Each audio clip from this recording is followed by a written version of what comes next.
Hey guys, welcome back to the DWMA Movement of the Week. Now the last couple of weeks we have reviewed a couple of exercises. First one was the lunge and reach, and that specifically we were looking at big toe mobility. Then the following week we looked at how we can increase range of motion in the big toe when we see some sort of physical limitation. And then this week I want to talk about ways we can strengthen that big toe.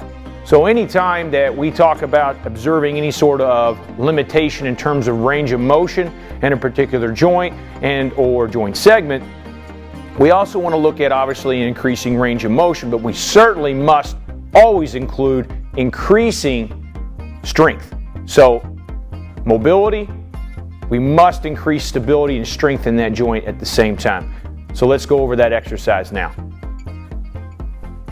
All right guys, the exercise we're going to do is called a short foot. And what we're going to do here is we're going to work from the big toe. And all I'm going to really focus on with the athlete, this is literally a sequence that we end up going through in order to develop this. A lot of athletes have a difficult time in the very beginning of driving the big toe down. That's essentially what we want to do.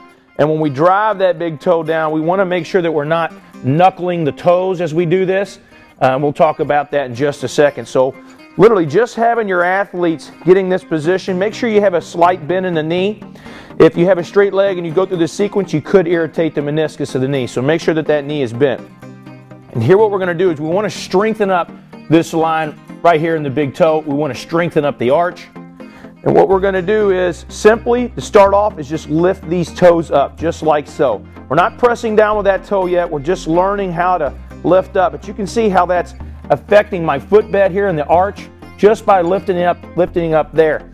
I'll give you a shot here from the front. Just being able to do that. Your athletes will start, if you see a lot of mobility issues with them, they're going to get a lot of cramping in here with this. So what I recommend is just doing some isometrics. Just lifting up, holding that for 5 seconds, do like 5-second holds, and then relax. Once they master that movement, then what I would incorporate is to gently lift, but also press that toe down as they do that. And again, we're going to hold that 5-second holds. And again, you can see how that's changing the arch here. My foot just relaxed, but if I press, you can see that. I have the world's flattest foot, so that doesn't certainly help. But you can certainly see how that changes that foot structure there, and you can see that bottom of the foot working and building that strength and stability that we want to create. Now, one of the things you may notice once you get to that is your athletes may start knuckling to the toes. Try to get them to a point where they're not doing that, where they can engage and lift and press down. If you're still observing this, chances are they're tight here in the extensor digitorum. So one of the things that we'll do is we'll actually stretch this out. Actually, I'll see if I can do it from this angle. We just put the foot on the floor and then we just gently pull that foot, and that'll get a tremendous stretch. You'll know immediately if your athletes are tight there. They'll show you. They'll see it in their face. As you pull there, holding that position about 30 seconds and then come out. And when you do that, you will end up observing a lot less knuckling of those toes, and the athletes will do a lot better job of being able to press down into that position. Now, one of the things, and you'll see in me, is I have a little bit of a bunion. My big toe is actually kind of coming back underneath. This is actually improved. But one of the things that I'll do if I have athletes that I observe that is I'll just take one of the bands and I'll put that around both toes and I'll pull that out. And that puts us in a nice neutral position, puts the toe where it's supposed to be at.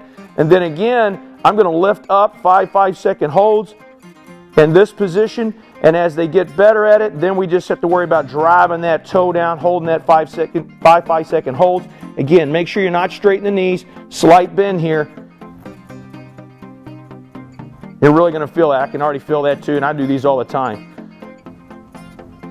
Hey guys, thanks for tuning in. That concludes the short foot series and the progressions. Give those a try with your athlete, and we're just going to, as the weeks progress, we're just going to continue to work up this kinetic chain. We're going to start with the big toe, and we'll finish at the top of the head. Thanks again. By adopting the DWMA system with our exercise builder, coaches will be able to screen an athlete in the same time it takes to do a warm-up.